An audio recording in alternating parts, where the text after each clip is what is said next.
31 minutos pasaron de la hora 17 en toda la República Argentina.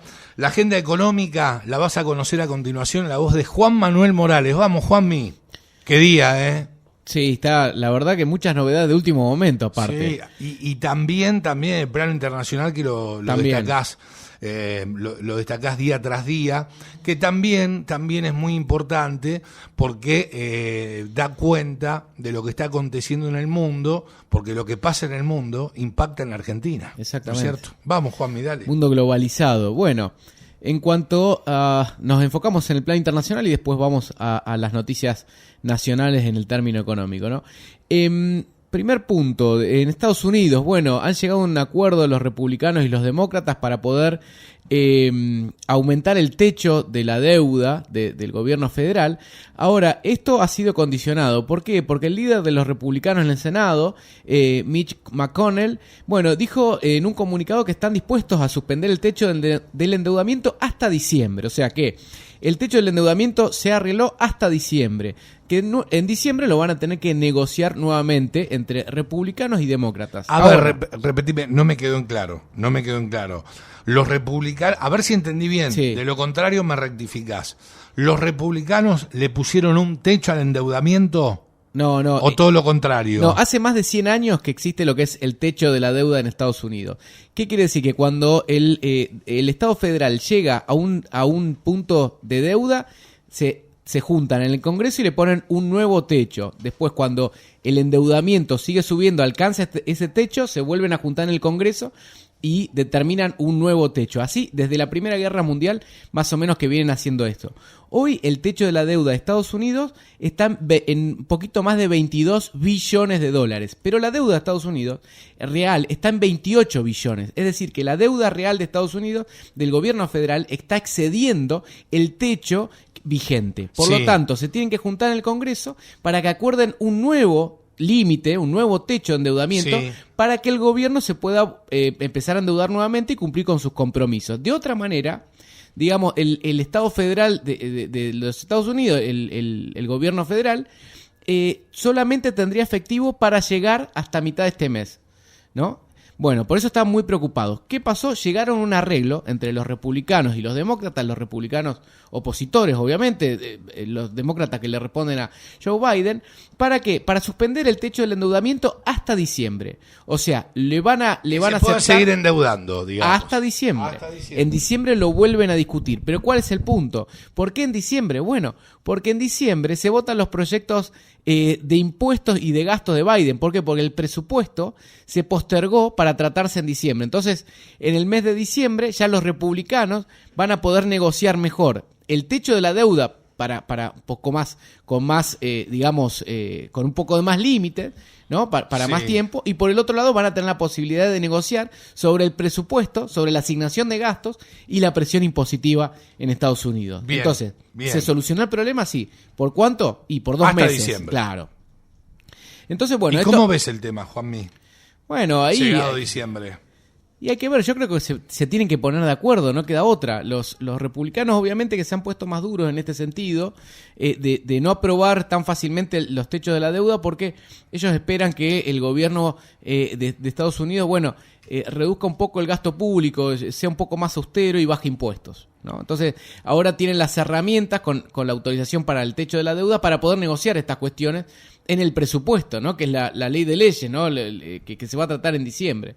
Esto obviamente que ha generado una buena noticia hoy en los mercados que estaban expectantes, porque ya como les digo, según los cálculos de la secretaria del Tesoro de Estados Unidos, el gobierno federal de Estados Unidos tendría efectivo hasta mediados de este mes. Es decir, que si no llegaban a un arreglo, el gobierno de Estados Unidos va a tener problemas de liquidez, ¿no? Es decir, que la Fed, bien digo, va a emitir. Y el gobierno de Estados Unidos puede emitir deuda. No es necesario que lo compre la Fed sí o sí, que compre esa deuda. Lo pueden comprar otros estados, fondos de inversión, que pueda emitir deuda. Uh-huh. Bueno, por el otro lado, horas decisivas para Kristalina Georgieva. ¿Por qué? Porque el Tesoro de Estados Unidos evalúa qué hacer. Y hay muchas presiones, sobre todo una economista, Ann Krueger, que ha sido presidenta del Banco Mundial anteriormente, que escribió una columna muy, muy fuerte, donde le reclama dar un paso al costado a Kristalina Georgieva. ¿Para qué? Para preservar la credibilidad del Fondo Monetario Internacional y del Banco Mundial. Entonces, en la actualidad hay reuniones constantes del Tesoro de Estados Unidos con la Junta del FMI para definir qué va a pasar con Kristalina Georgieva. Esto, obviamente, como ya lo hemos explicado, ¿a qué viene a colación? Bueno, viene a colación de que cuando Kristalina Georgieva era vicepresidente del Banco Mundial, se la acusa de haber influido en unos informes que hace el Banco Mundial que se llaman Doing Business y haber falseado la información para favorecer a China en un ranking, ¿no? Este índice de Doing Business que, rankea a los países de acuerdo a la facilidad que hay para hacer negocios en ellos, ¿no? Bueno, bajamos a las noticias nacionales y nos vamos a una última noticia. Bueno, finalmente se anunció un complemento para asignaciones familiares a partir de octubre. Esto es muy reciente, lo ha anunciado a través de ANSES. Bueno, según los cálculos oficiales, esto beneficiaría a 2 millones de trabajadores. Fíjense en qué consiste. Bueno, por ejemplo, en el caso de trabajadores con ingresos familiares de hasta 78.454 pesos y monotributistas de categoría A, B o C, el complemento será de 5.063 pesos, que se sumará a lo que recibe cada niño, niña o adolescente, ¿no? ¿Y eso cuándo lo van a cobrar, Juan? A partir de octubre. Y claro, por supuesto. Pero mirá, 14 y después, de noviembre elecciones. Claro, eso para los que tienen ingresos familiares de hasta 78.454 pesos.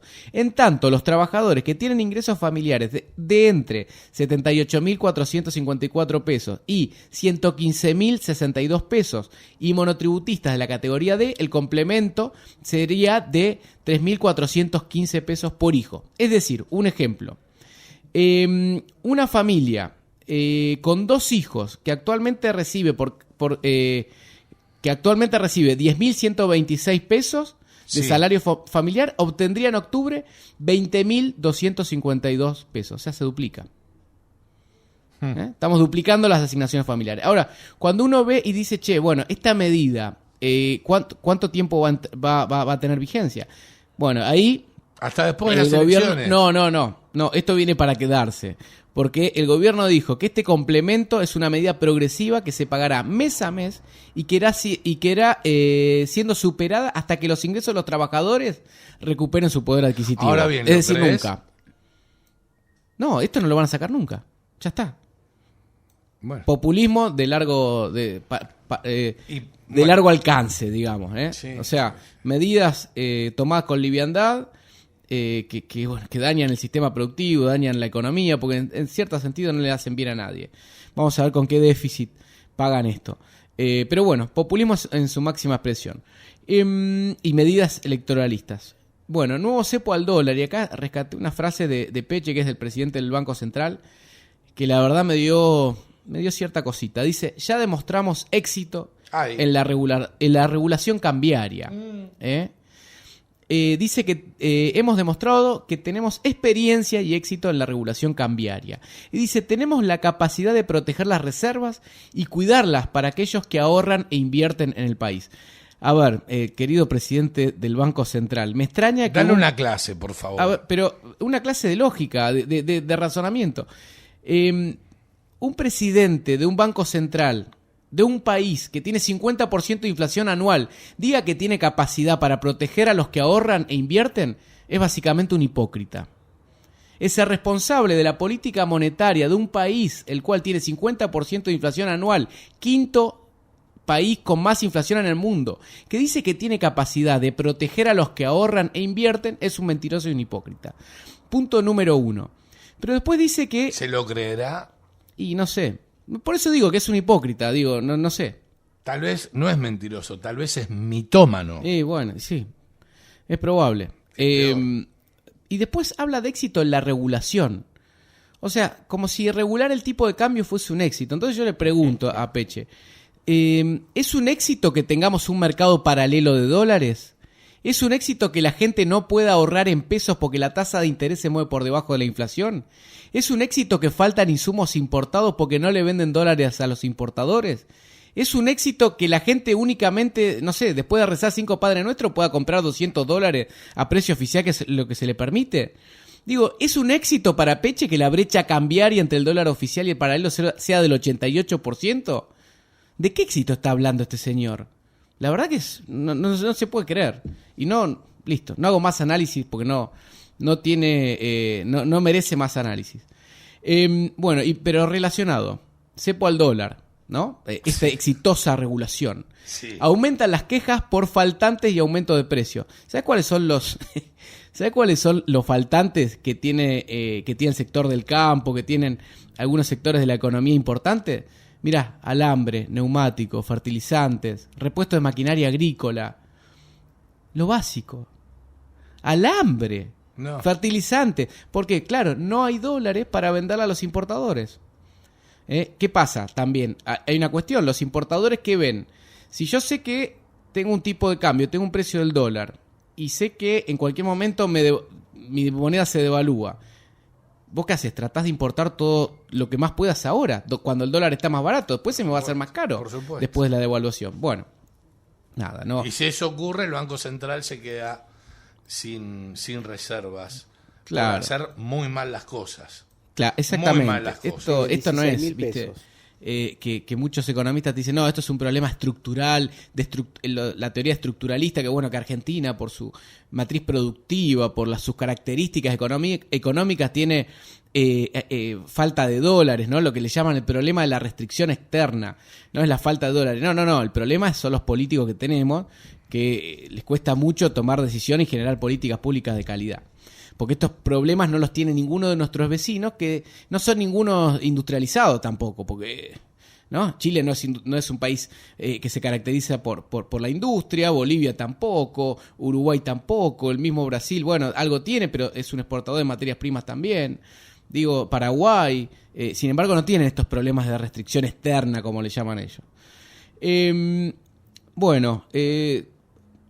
Ayer el Banco Central publicó una nueva medida, ¿no?, que tiene que ver también con lo mismo, sobre un nuevo cepo, ¿no?, para la venta de dólares, y tiene que ver con que no le van a vender dólares para pagar importaciones anticipadas.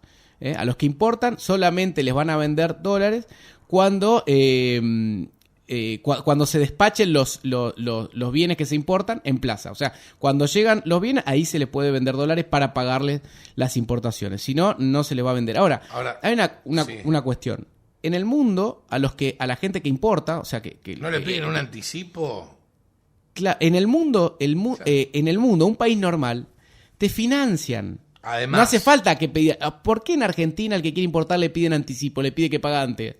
Porque no sabe si después le van a poder pagar.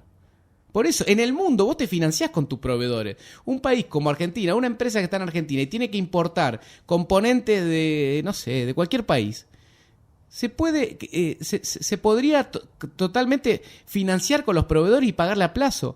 Pero por el hecho de estar en Argentina, un país que nunca sabes si va a tener dólares o no, los que te venden la mercadería, los que te exportan, te piden que vos les pagues anticipadamente, ¿no? O sea, fíjate vos. Bueno, ahora el Banco Central no va a vender dólares para importaciones anticipadas, ¿no? Bueno, por el otro lado, el gobierno también parece que va a enviar un proyecto para convertir los planes sociales en trabajo. Se ve que Alberto se estuvo inspirando de la charla con Elegante. No, seguramente. A, B, C, D, E. Claro. Sos de mi mismo signo. ¿Cuándo nace el presidente? ¿Cuándo nació? No, ni idea. No, el presidente no nace, porque ya nunca fue presidente. No, ya está. Pero digo, el 2 de abril me parece, una cosa así. Y Elegante el 5. Dijo, una cosa. Impresentable. Muy ocupado en... Ay, por favor. Sí, en los temas más relevantes del país. Claro, pero bueno, eso surgió con la charla que tuvieron entre Elegante y el presidente, supongo que ya estaría armado, donde Elegante le dijo que le había parecido bien esto de transformar los planes en trabajo. Bueno, parece que el gobierno va a enviar un proyecto. Ahora que te lo diga al Congreso. Elegante, claro, que te lo sugiera Elegante quiere decir que estamos mal. Fuma más marihuana que Marley en su momento. Claro, un desastre.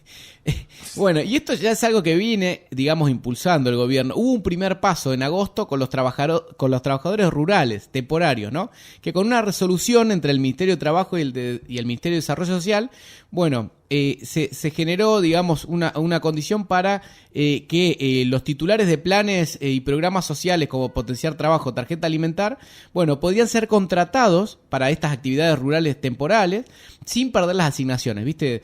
Como pasa acá cuando es la época de la cosecha, viste que hay gente que no quiere, digamos, ir a cosechar porque cuando el empleador lo blanquea pierde la asignación. Sí, bueno, esto lo que está tratando es que la persona cuando consigue el trabajo que siga cobrando la asignación, así trabaja, ¿no?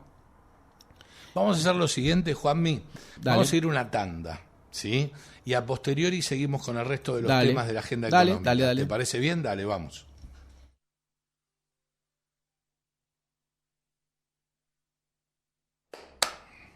Cinco minutos restan para llegar a la hora 18 y para que Juanma Morales te informe acabadamente todo lo vinculado con la agenda económica y cierre precisamente la misma. Dale. Bueno, entonces lo que te comentaba antes del corte era esto, ¿no? Que el gobierno había enviado al Congreso, enviaría, yo la verdad que no lo vi el proyecto, pero es para convertir los planes sociales en trabajo, ¿no? Y veremos, a ver, ya la semana que viene lo vamos a analizar bien, a ver en qué consiste. Bueno, mira, otra noticia tiene que ver con el tema de la exportación de carne. Todavía no se libera el arreglo que habían hecho la semana pasada Julián Domínguez, ¿no? Para liberar las exportaciones de carne a China. En teoría, el acuerdo decía que se había anunciado que a partir del 4 de octubre, del lunes, ya se iban a liberar las exportaciones de carne a China. Recordemos que la carne a China, la carne que se exporta a China, son vacas conserva, que es una carne de vacas que ya, digamos, tienen, son vacas viejas y y es carne que se va directamente a la industria. No son los cortes que nosotros estamos acostumbrados a comer, no compite con el asado, con ninguno de los cortes que nosotros consumimos, ¿no? Normalmente es carne que se exporta solamente para la industria, es decir, con eso se hacen hamburguesas y otras cuestiones. Bueno, el gobierno no ha cumplido. Julián Domínguez, el ministro de Agricultura, que había prometido... Empezó con el pie derecho. Claro, empezó con el pie derecho. Así que el campo está... ofuscado. Exactamente. Bueno, por el otro lado, el Banco Mundial fue recalibrando las proyecciones de crecimiento y vamos a ver qué pasa en Argentina. Obviamente que nunca le pegan a las proyecciones de crecimiento, nadie, o sea... pero bueno, pero por lo menos nos puede dar una pauta de cómo nos están viendo en el mundo, ¿no? Y para ver cómo está el presupuesto, porque el presupuesto obviamente que Guzmán presentó el 15 de septiembre respecto al año que viene, bueno, tiene una pauta macrofiscal de crecimiento esperado, para ver si ese crecimiento que el ministro espera es más o menos lo que el mundo espera, ¿no? O lo que las consultoras esperan. Bueno, entonces el Banco Mundial, pronostica que el PBI en este año va a crecer un 7,5%. Esto está más o menos en línea con lo que pronostica el gobierno, que dice que este año la economía va a crecer alrededor del 8%. Ahora, lo que dice el Banco Mundial es que la economía argentina va a perder impulso a partir del año próximo y estima que en el 2022 Argentina crezca un 2,6%, ¿no? Esto está bastante lejos de las proyecciones muy optimistas para mi gusto del presupuesto de Guzmán. ¿Por qué? Porque el presupuesto de Guzmán prevé que el año que viene la economía argentina va a crecer 4%, ¿no? Entonces, lo que estamos viendo es que las proyecciones tanto del FMI, de la CEPAL, del Banco Mundial, están en torno a un 2,6, 2,4 y Guzmán está mirando un crecimiento del 4%. ¿Qué es lo que está viendo Guzmán? No lo sabemos. Probablemente así también proyecte la inflación, proyecta el tipo de cambio, ¿no? Que son cosas totalmente insostenibles. Además, un tipo que acierta siempre. Claro, digo, ¿no? sí. Es muy bueno con los pronósticos. Mirá, te digo una menos mal que no da el clima, ¿no? Porque, si no... Sí, claro. Mirá, te digo una noticia respecto a la pobreza. De acuerdo a la Defensoría de la Tercera Edad de la Ciudad de Buenos Aires, la canasta básica de los adultos mayores o jubilados y pensionados, se encuentra en los 75.505 pesos. Ahora, ¿sabe cuál es la mínima remuneración? La mínima jubilación son 25.922 pesos. Es decir, que la jubilación mínima alcanza a cubrir el 25% de la canasta básica de los adultos mayores. No te lo puedo creer. Repetimos esa información y cerramos la agenda. Mira, la canasta básica de los adultos mayores está más o menos en 75.505 pesos. Ahora, la jubilación mínima está la jubilación mínima que llega a 4,5 millones de jubilados, ni más ni menos, más de la mitad, está en 25.922 pesos. Es decir, que la jubilación mínima alcanza a cubrir el 25% de las necesidades básicas que estamos hablando del 10% de la población. Bueno. 40 millones de habitantes, 40 y pico, 1,8. Ahí está la inclusión social, ¿viste? Por supuesto. La economía con la gente adentro. Gracias, Juanmi. Cerramos la agenda económica y cerramos el programa del día de hoy. Será hasta mañana, Hasta mañana. Hasta mañana, Silvio. Maestro. Qué grande, maestro. Qué grande. Doctor Manzano, concejal, salud. Y Kenny será hasta mañana también. A todos ustedes, muchas gracias por acompañarnos. Adiós.